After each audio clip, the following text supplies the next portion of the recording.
Hey guys, how's it going? It's Woody HD and welcome back to the channel, and today we're back on FIFA 16 doing a concept squad. I'll be doing a couple of these over the next week or so from different leagues. We're going to be doing from different leagues, from different nations. We're going to be doing Portugal, Belgium, Holland, just to get an idea. These are all non-informs, just to get an idea of the teams I would have if I was building them, and a team give you guys an idea of teams you can build as well with non-informed players from each country. So we're starting off in goal.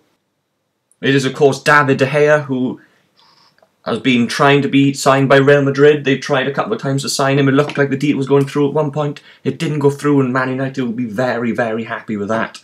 He is an insane goalkeeper, probably in my opinion the best goalkeeper in the Barclays Premier League.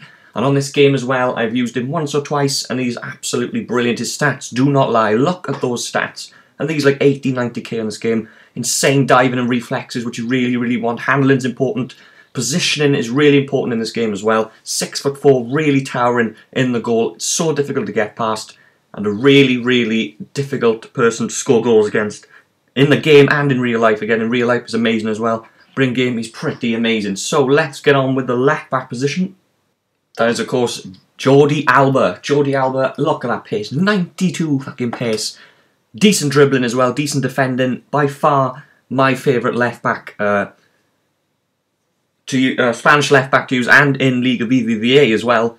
And again, in real life, amazing as well. Barcelona, an incredible season, but he's so quick in this game. Again, high attacking work rate can maybe not work. Sometimes getting too far forward and then getting caught.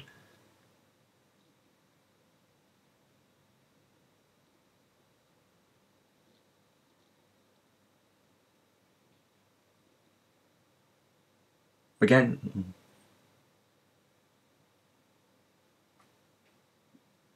But you know, the height isn't amazing as well, only 5'7", but can still really catch people back. If you've got wingers sprinting down the wing and you need to catch them back, this guy will do it. He's an insane left back and probably one of my favourite left back to use in the game. First centre back we're going to have, it has to be Sergio Ramos, the titan at the back. 87 defending, 81 physical, 79 pace as well, which is insane pace for a centre back. Of course, he's always had really good pace in this game.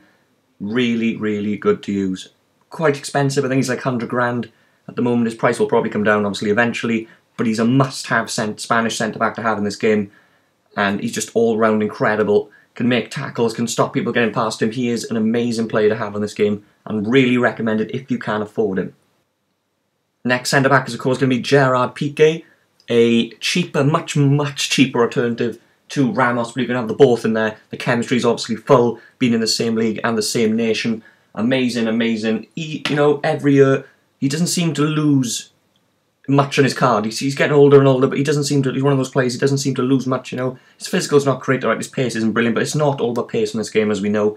86 defending, really, really good. He's got a high attacking work rate, which maybe is a downside possibly, but amazing in the air again. 6'4", really towering centre back, and again with Ramos, he's going to be absolutely insane.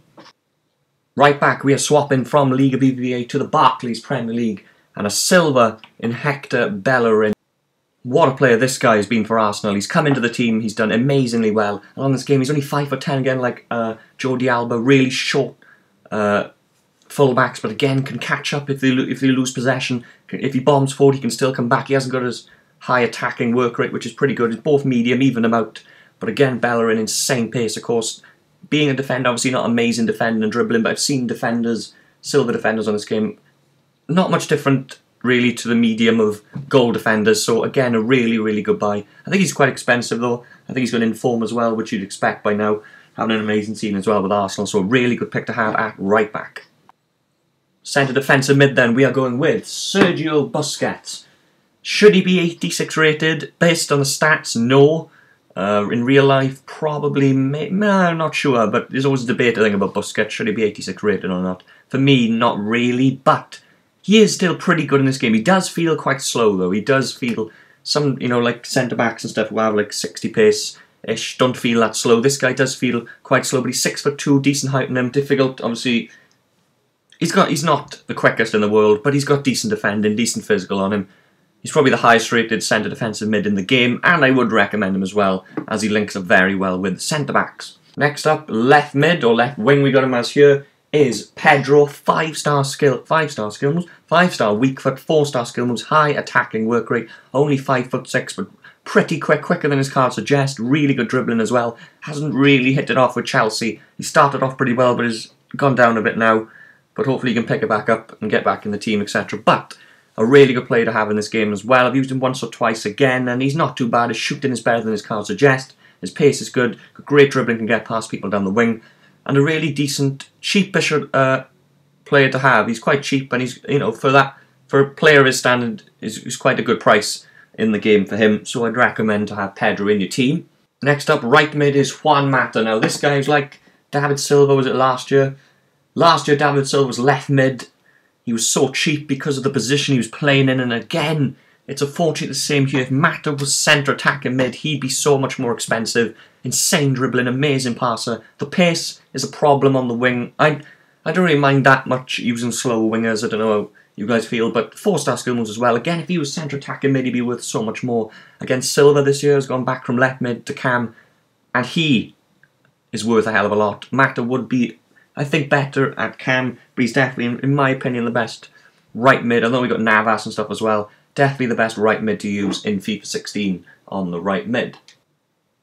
Next up, probably my most favourite player in this team, David Silva. Like I said just now, last year, cheap as fuck on the left mid. Didn't buy him at all, wasn't interested in having him left mid, but now he's back at cam. This is where he belongs. 4-star skill, moves, 89 dribbling, 89 passing. The two insane stand-out figures from his card. He's going to have, I think, I'm not sure if he has gone in form yet, but when he does, he's going to be super expensive, high attacking work rate, such a low centre of gravity, so difficult to tackle, great passing on him, and a really good player to have in this team. I was debating between him and Cazorla. Cazorla's sort of the same type of player, but again, I went for Silva, an amazing, amazing player to have. First striker then is going to be Alvaro Morata. Went from Real Madrid to Juventus, and I think they're now regretting it. I think they want him back now. But again, a really upgrade from last year's card for Morata.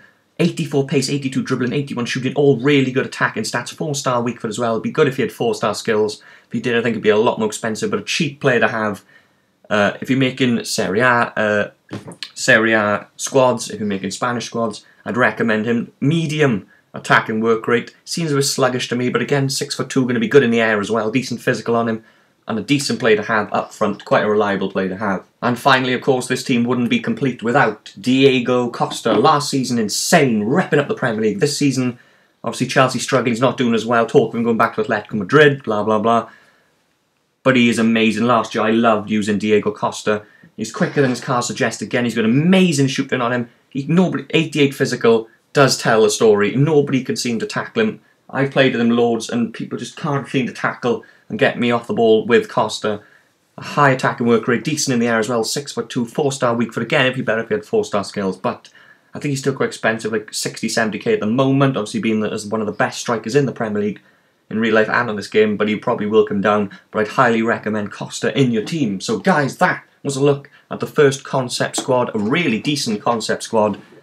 Not too many really expensive ones, just probably Costa, Silva and Ramos are probably the three, and De Gea, you've got the 4 expensive ones, a couple of cheap bargain buys in there as well.